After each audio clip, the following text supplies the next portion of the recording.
देव्य ओम नमः देव्य ओम नमः ज्ञानमूर्ति नमामि अणमोरिहन्ताणं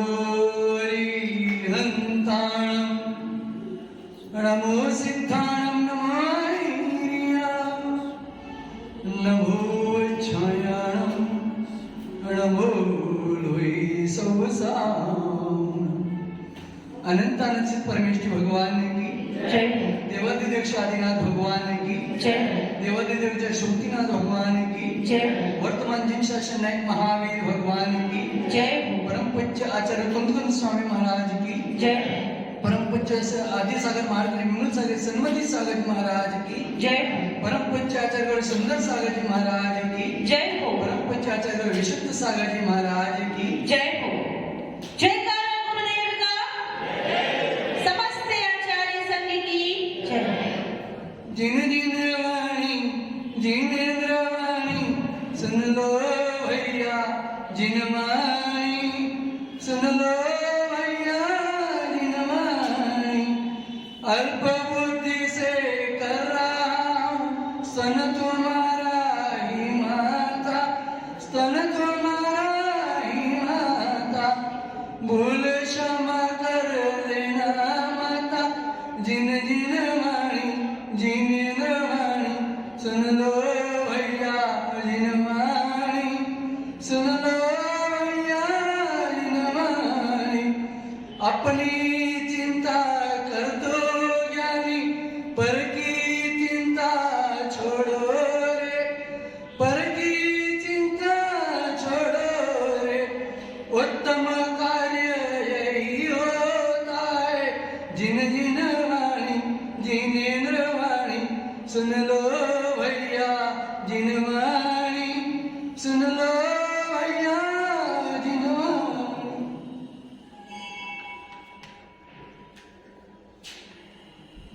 हमने आज तक अपने शरीर को ही सजाने में रखा है।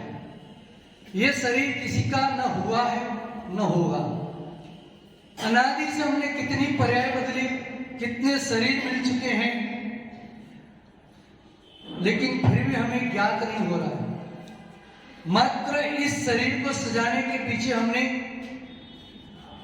सारा समय बर्बाद कर दिया। लेकिन जिस शरीर को सजा रहे हो, जिस शरीर के सजाने के राग में सजा रहे हैं हम, वो मात्र राख ही होना है।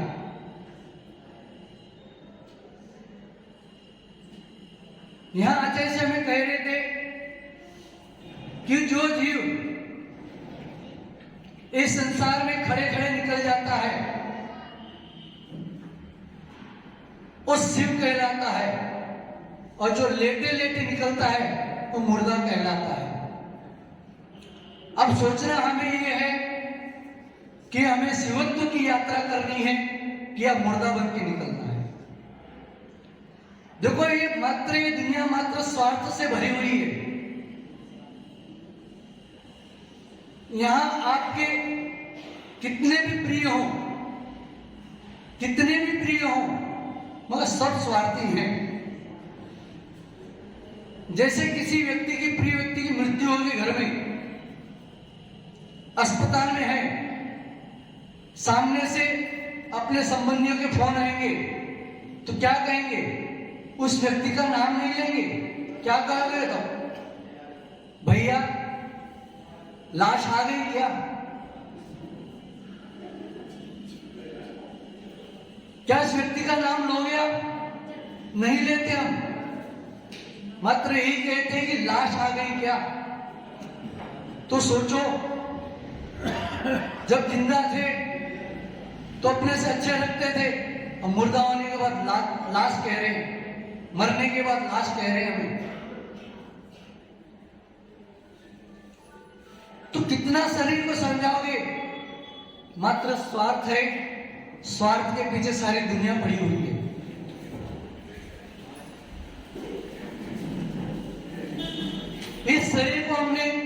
रात दिन खिलाया पिलाया, शरीर को सजाने में हमने अपने धर्म को भी भुला दिया। और अक्सर यही होता है कि हम कहां भी कटौती करते हैं तो धर्म के मामले में कटौती करते हैं।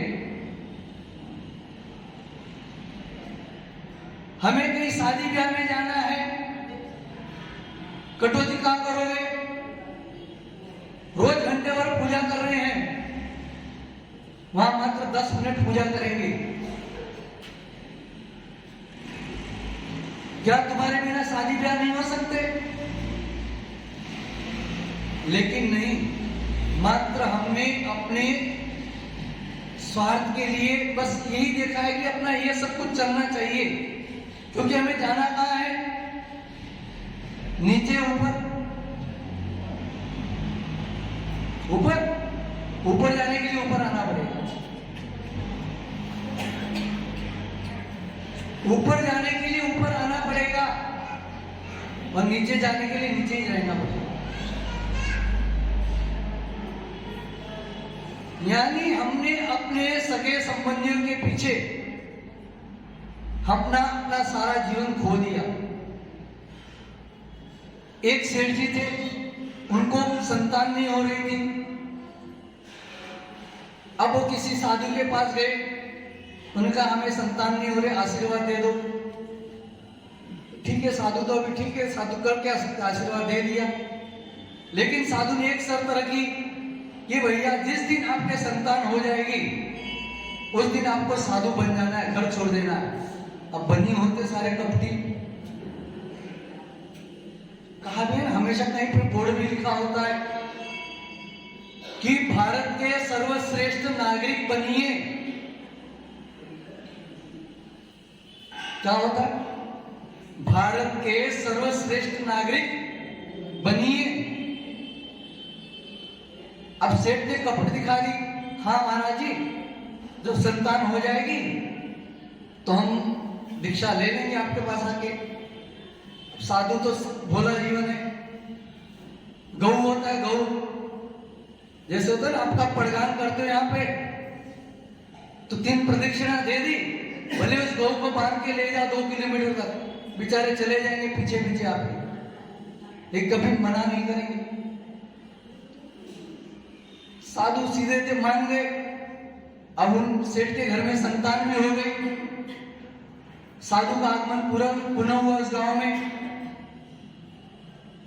तो कहते हैं सेठ जी अब तो संतान हो चुकी है, थोड़ा बड़ा हो जाने दो, उससे हम खेल लें, उसके साथ समय गुजार लें। ठीक है, साधु फिर मान गए।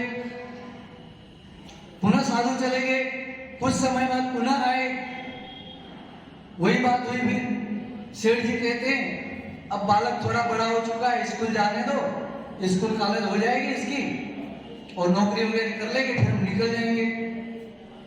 अब ये लालच देखो, जहां लाभ होता है वहां लोभ बढ़ते जाता है। आपके व्यापार में भी यही है, जहां लाभ हुआ तो लोभ बढ़ा।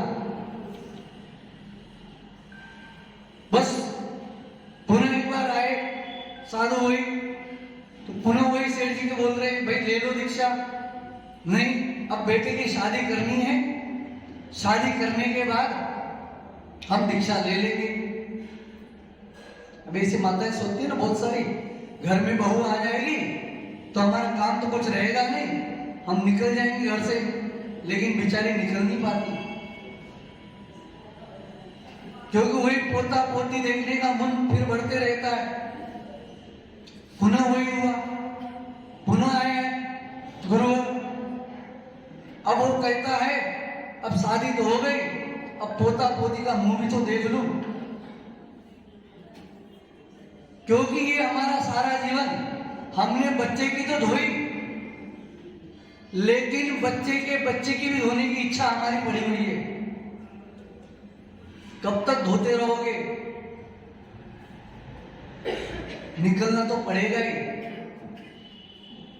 पुनः से दिन कपटे से उनको गुरुवार को वहां से विदा कर दिया।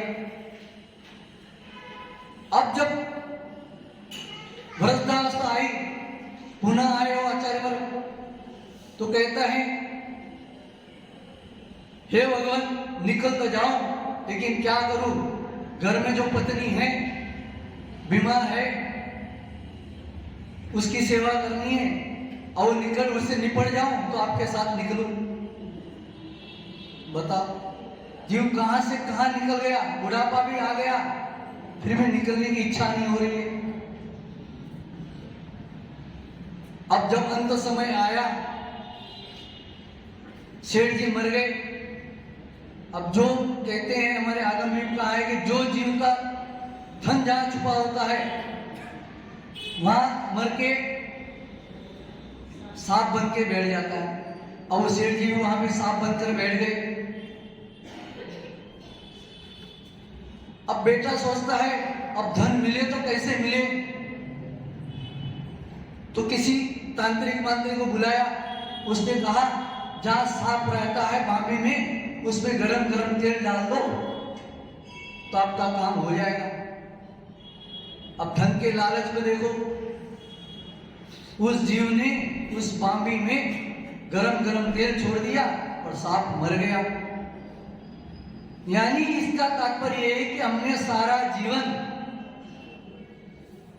राग में बिता करके बर्बाद कर दिया। हम कभी ये नहीं सोच पाए कि हम आगे बढ़े, मात्र हम अपने लोक व्यवहार में चाहते हैं कि हम आगे बढ़े, लेकिन इस धर्म के व्यवहार में हम नहीं चाहते कि आगे बढ़े। जैसे आप छोटा व्यापार करते हो, आपकी इच्छा होती है नहीं बड़ा व्यापार करे, बड़ी दुकान होए, होलसेल की दुकान बन जाए और 2-4 और दुकान हो जाए, लेकिन कभी हमने ये नहीं चाहा कि हम इस धर्म में मार्ग में बढ़े हैं। आज हमारे पास 2 प्रतिमाएं हैं, कभी चाहे आगे बढ़े, कि आर्य का व्रत धारण करें, सुल्लिका बने, मात्र 2 प्रतिमा में खुश हैं। ये मोक्ष मार्ग नहीं है, आगे बढ़ना ही पड़ेगा हमें आपको। बस कहना इतना है। देखो हम भी आप वहां से निकल के आए हैं, हम भी आज मुनिवर कह रहे थे हम भी आदिनाथ के वंशज हैं, हम आदिनाथ के हैं, ये महावीर के हैं। नहीं बंटवारा तो नहीं है। और सबसे बड़ी फायदेमंद वस्तु हमारे पास है, क्योंकि हमारे साथ 19 तीर्थंकर हैं। हमारे साथ 19 तीर्थंकर हैं, इनके साथ 5 ही हैं। तो बस कहना ये है कि ये मत सोचो कि शादी होने के बाद भी नहीं निकल सकते हैं, लेकिन हमारे जो प्रबल इच्छा है बस उस संसार में उतने तक ही सीमित हो जाती है, निकलना नहीं चाहते। चाहो तो सब कुछ कर सकते हो।